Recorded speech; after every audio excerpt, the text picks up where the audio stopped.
The third of the three graces is respect. Now, we all know what respect means, but sometimes we become angry and disrespectful, or sometimes because we're busy or tired we can't be bothered. How you begin to develop respect for humanity is you begin to become incredibly polite, almost overly polite at first. So you say please, and you say thank you, and you say excuse me, and you stand to one side, and you let the little old dear get on the bus, and you give her your seat, and you're there socially very, very, very aware of people, and you thank the waitress, and you're kind to people, and in politeness you begin to learn respect. You learn respect for humanity. It requires you to go to a non-critical, non-judgmental place, because you have to respect the things you don't like as well as the things you do like, and the people that disgust you as well as the people that you're thrilled to be with. So respect becomes a spiritual exercise because it's a way of saying that you're humble in the eyes of God, and these people that are all around you are all manifestation of God. So if you're disrespectful to people, then you're sort of trying to insult God at the same time. You don't have to agree with people, but you have to be respectful of them or of their opinion. So you can say to somebody, look Harry, and I hear what you're saying, but I don't agree with what you're saying, or my attitude's slightly different, but I honor your decision to be whatever it is you want to be, or believe whatever it is you want to believe. And of course, if you become respectful, then you're going to give up on having to control people, because control is demonic. I've said in my writings there's a difference between administration and control.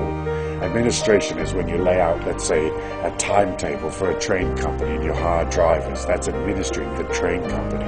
It's not controlling the drivers because they have an option to work for the company or not. But control of other humans always comes from this demonic power trip, or it comes from fear.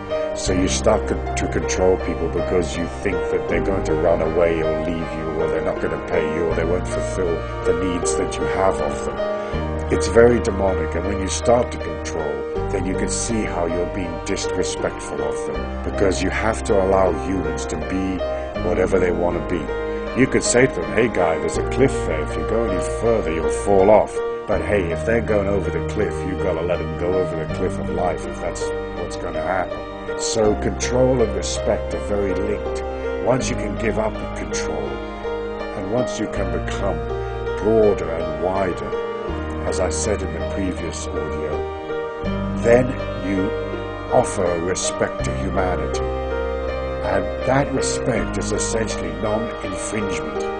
You're not going to infringe upon people or influence them or intimidate them or manipulate them or control them or frighten them into various actions that they wouldn't take normally. So as you understand that, you're trying to walk through the world in a very spiritual way, being there for people tenderly, being there with the generosity of your soul, but also respecting who they are and what they are. Allow them to be the homeless person in the street that's lying there in his or her own urine, that's filthy dirty. You don't have to fix it. You don't have to be callous towards it either, but you don't have to fix it.